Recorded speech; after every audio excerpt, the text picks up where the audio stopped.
है। जयपुर में एक सज्जन रिटायर हुए और रिटायर्ड होने के बाद में उन्होंने अपने लिए एक 400 गज का बड़ा सा मकान खरीदा। और वो मकान उन्होंने इसलिए खरीदा क्योंकि उस मकान के पीछे वाले हिस्से में एक आम का बड़ा पुराना सा पेड़ था और उनकी वाइफ को आम बड़े पसंद थे।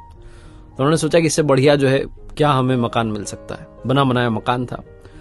रहने लगे उस मकान में। 2-3 महीने बीते थे कि उनके जो आसपास के दोस्त यार थे उन्होंने कहा कि आपने बढ़िया मकान लिया है, लेकिन एक बार किसी वास्तु वाले एक्सपर्ट को बुला लेते, विशेषज्ञ को बुला लेते और वास्तुशास्त्र के हिसाब से देख लेते, समझ लेते कि कहीं कोई गड़बड़ तो नहीं है, अच्छा रहता आपके लिए।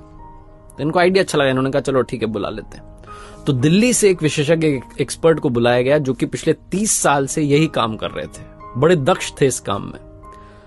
तो उनको रिसीव करने के लिए जयपुर एयरपोर्ट पर गए और वहां से फिर उनको लेकर के अपने घर की तरफ जा रहे थे। तो पहले तो रेस्टोरेंट में उनको बढ़िया सा राजस्थानी भोजन करवाया, लंच करवाया। और जब जा रहे थे सड़क पर, जब गाड़ी चल रही थी, तो वास्तु वाले एक्सपर्ट देख रहे थे कि ये जो सर जी थे जिन्होंने घर खरीदा था, ये कोई भी कार आती है ओवरटेक करने की कोशिश करती तो उसको जगह देते थे आराम से कि वो निकल जाए। तो इनसे रहा नहीं। इन्होंने पूछा कि आप हर गाड़ी को जाने दे रहे हो, ओवरटेक करने दे रहे हो, क्यों? तो उन्होंने कहा कि सर जी जो भी गाड़ी वाला आगे जाना चाह रहा है, हो सकता है वो हमसे ज्यादा जल्दी में हो, किसी इंपॉर्टेंट काम से जा रहा होगा तभी तो वो आगे जाना चाह रहा है। तो वास्तु वाले विशेषज्ञ एक्सपर्ट जो थे वो मुस्कुरा के रह गए। थोड़ा आगे चले तो रास्ता थोड़ा सकरा होने लगा, जैसे जैसे घर आने लगा, गलियां आने लगी और गली में एक बच्चा दौड़ता हुआ सा क्रॉस करके निकला। इन्होंने गाड़ी का ब्रेक लगा दिया और थोड़ा इत्मीनान से वहां रुक गए, देखने लगे कि कोई और तो नहीं निकल रहा। कमाल ये हुआ कि उस बच्चे के पीछे दौड़ता हुआ एक और बच्चा भाग के निकला। अब की बार फिर से रहा नहीं गया। वास्तु वाले विशेषज्ञ ने पूछा कि आपको कैसे पता था कि एक और बच्चा निकलेगा? तो उन्होंने कहा कि अरे सर आपको पता हुआ ना, बचपन में हम खेलते थे तो अकेले थोड़ा ना खेलते थे, हम ऐसे मस्ती में अकेले थोड़ी दौड़ते थे, कोई ना कोई हमारे साथ खेल रहा होता था। तो मुझे लगा कि बच्चा दौड़ के गया, मतलब जरूर इसका कोई पीछा कर रहा है, बच्चा इसके साथ खेल रहा है, तो बस उसी का इंतजार कर रहा था, हमें कौन सा जल्दी है। दूसरा बच्चा निकल गया, अब हम चलते हैं आराम से। फिर से वास्तु वाले एक्सपर्ट मुस्कुराए। जब घर के पास पहुंचे, दरवाजे पर गार्ड ने दरवाजा खोला, गाड़ी अंदर जैसे ही पहुंची तो देखा कि 7-8 पक्षी पीछे की तरफ से उड़ करके जा रहे हैं उस पेड़ के ऊपर से। तो इन्होंने वास्तु वाले विशेषज्ञ से कहा सर जी ने कि आप गाड़ी में बैठे रहिए, उतरिएगा मत। बोले क्यों?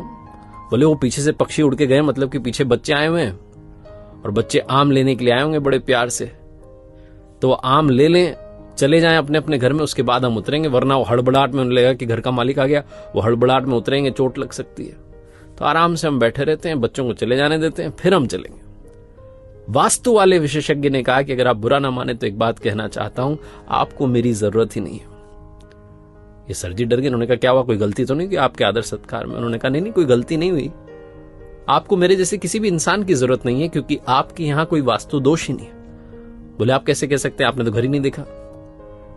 तो विशेषज्ञ जो थे, एक्सपर्ट थे, उन्होंने कहा कि अरे सर मैंने आपको पूरा नोटिस किया, आपके व्यवहार को नोटिस किया, ओवरटेक आप गाड़ी को करने दे रहे हैं क्योंकि आपको लगता है कि सामने वाला जल्दी में, उसे इंपॉर्टेंट काम है, आप उसका ख्याल पहले रख रहे हैं।